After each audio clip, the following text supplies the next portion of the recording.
I wanted to touch on something real quick that I've been meaning to dive deeper into, and I just hope that this can plant a seed for another creative woman that's really feeling like it's hard to find your way because there's so many people out there that make content around using your creativity, whether it's through business, through employment, whether it's through actual contracted creative projects, whether it's your own entire entrepreneurial endeavor. There's not just one way to be a creative, and there's a creative spectrum of skills and natural abilities that we usually lean more dominant to one or the other. And figuring out where you fall on the creative spectrum is so key to understanding how to wield your creativity in the environment that you are choosing to wield it in. So, what I mean by that is there are two ends to the creative spectrum, right? So, one end is the divine inspired creative, okay? The other end of the spectrum is your logical creative. So, if you're a divinely inspired creative, you are channeling the ideas and insight, and you are alchemizing it into your body and out through your expression in different ways. You have different strengths, right? You have different approaches to how one creative that is on the logical end, that's more of an innovator, that's more strategic, that thrives on being organized, that is used to being on a strict schedule. I feel like the entire time that I have tried to master my own creative entrepreneurial journey, I have been feeling pulled from one end of the spectrum to another. And as if there's one right way. And even though we consciously know that there's not just one right way, I think in the moment, for at least me as a creative woman entrepreneur, because I have skill set and familiarity with the logical side of the creative spectrum and being organized and strategic and, more mind dominant, but I naturally have more comfortability deeply beyond programming, before the programming. I'm naturally at my core a divinely inspired creative, because when I get an insight or an idea, I'm more heart-centered, I'm more passion-driven. I'll tell you, one key to discern is a lot of creatives that are divinely inspired, really dominant on that end of the spectrum. We don't give a shit about money. We're not money motivated. We care about creating financial stability, but we're not doing this for the money. And there is nothing wrong with that. You may not have the type of creative connection that allows you to get sparked and motivated more predominantly by income, money, resources. That may not be your main focus in what you look forward to receiving as a byproduct and reward of your entrepreneurial value that you're offering and the entrepreneurial support, or business as well. So I say that to say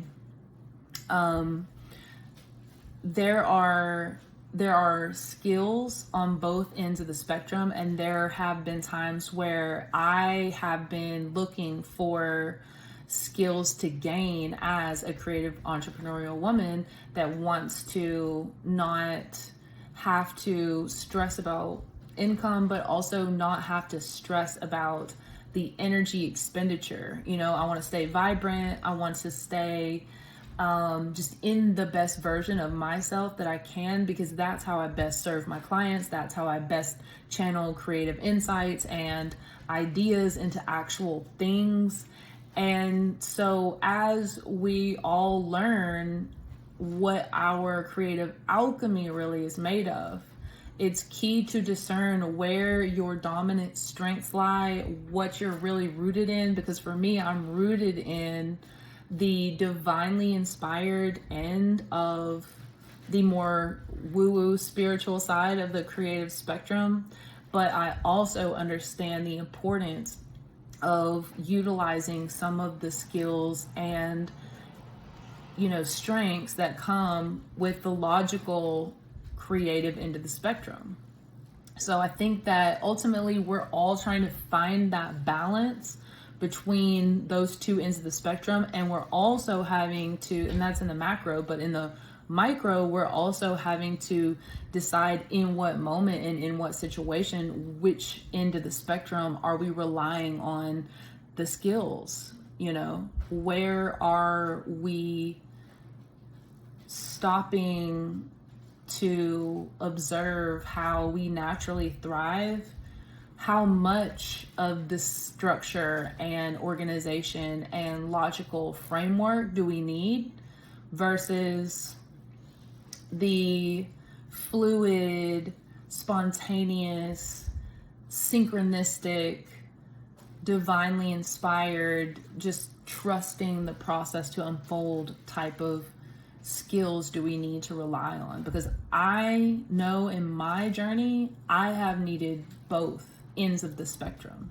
And so that's why I hope that you can, as a creative woman, define where you might lie on that spectrum more dominantly, meaning what are you more head centered? Are you more of a thinker? Are you more brain oriented? Are you more in your physical body? Are you heart centered? Are you being led by a feeling? So once you can understand where you are more dominant based off of your experience and your training and your utilization of what actually works for you, that may contribute to the dominance. But also, it's key to understand and reflect on what is my body telling me I'm more rooted in. If you're too much in your head, your body's going to be calling for your attention. And if you're too much in your body, then you can be so fluid that it may call for you to utilize some of your logical skills as well. So some people are naturally hardcore, happily successful on one end of the spectrum or the other, but just like any spectrum, we fall within it in all of our unique places. So for you, if you see a woman that's a creative entrepreneur or a creative businesswoman that is highly spiritual, highly attuned to that divine inspiration, and those are the language, like that's the language that she's using, and the experience that she's sharing, understand that that may be something that resonates with you or not. And if it's not, there still may be things that you can learn that will be beneficial if you're struggling being on the more logical end, and vice versa. So the key is that if you're really struggling with your creative energy, check yourself and see where you're forcing yourself to utilize certain skills, on what part of that creative spectrum you fall. See what skills you're using well, what skills you need to develop. I think having a blend of skills that fall on both sides of the spectrum are really key for creative women, especially entrepreneurs, because we have to forge our own way forward with our entrepreneurial endeavors. So, that does take a certain spiritual experience to go about it that way.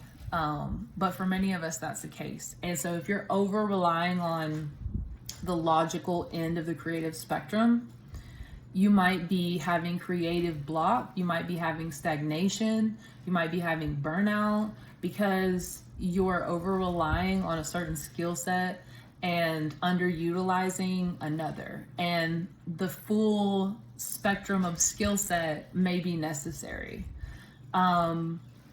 if you are somebody that is a divinely inspired creative, if you're on that end of the spectrum, it's really important for you to understand how the logical side of the creative spectrum can get us the results that we want a lot of times, that we can use a strategic mindset to meet certain goals and deadlines. And that all comes down to our personal preference of how we allow ourselves to move forward. I've seen so many successful creative women totally not rely on any type of logical creative skills.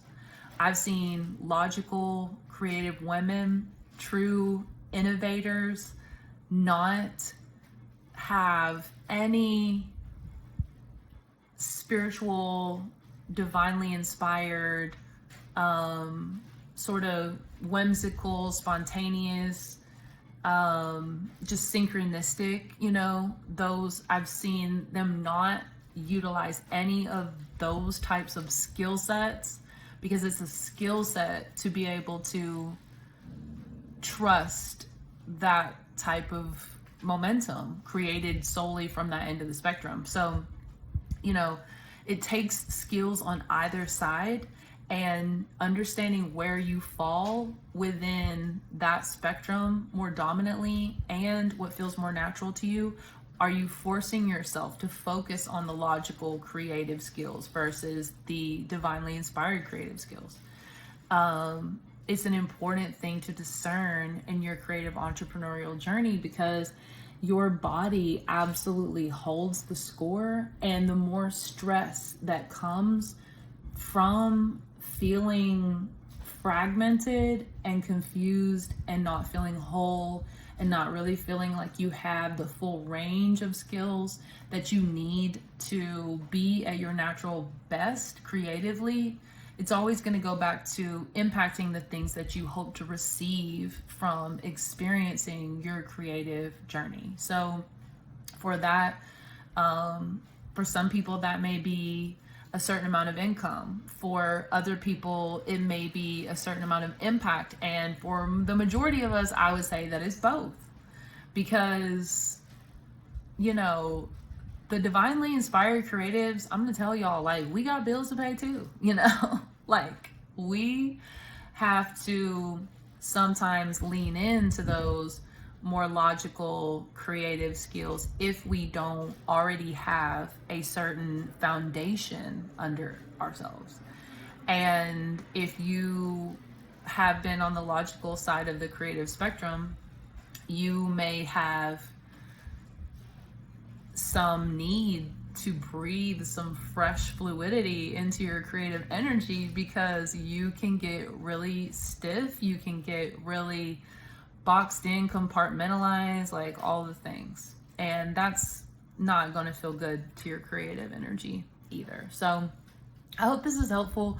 I'm going to make a longer video with a little bit more explanation very soon, so stay tuned for that. And if you're interested in getting actually guided through a very specific set of sessions to address your creative disconnect, your creative stagnation, your creative blocks or burnout, or any of the energetic imbalances that come from stress impact as you're creatively living your life through business or entrepreneuring, absolutely check out my website and see if our creative energy and alchemy circle sounds like something that would resonate with you and sounds like something that could benefit you. I do have a couple of spots left, so I'm really excited to kick that off with you guys. And until then, thanks for listening.